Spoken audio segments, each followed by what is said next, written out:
лицето кое што вчера го предизвика инцидентот на седницата на Советот на Општина Карпош, која лажно се представи како Ивица Ивановски, новинар на Вечер, е лице со име Никола Савовски, кој што е член на Социјалдемократскиот сојуз, бил еден од носителите на листа со реден број 23 на локалните избори во 2013 година.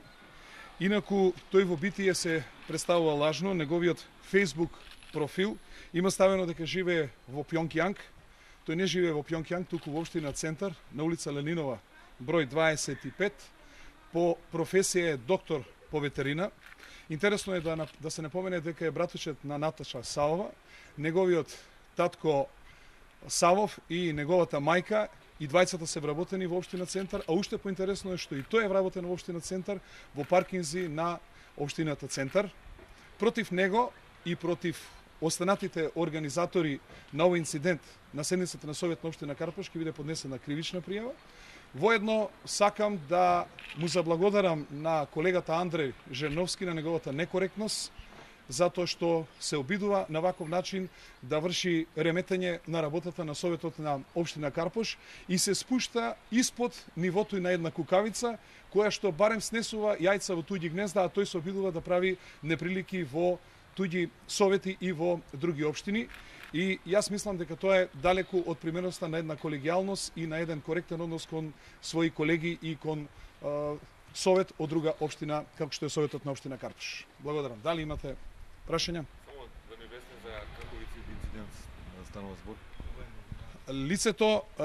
Лицето се представи како новинар на Вечер, потоа нашите служби му доставија дневен ред, како што е редот. Потоа, по проверка, направена проверка и констатирано дека лицето лажно се представува. Кога беше побарано од него да се легитимира кој е тој натаму продолжи со неговото недолично однесување, на што некои од советниците на Социјалдемократскиот сојуз кој очигледно сакале да го предизвикаат овој инцидент, кога видоа дека режијата не им успеа, тогаш направи инцидент со што се прекина седницата на Советот во тој дел. Никој не беше насилно исфрлен, сценариото нивно не успеа. Ние ќе ви доставиме комплетна видео снимка од тоа што се случувало.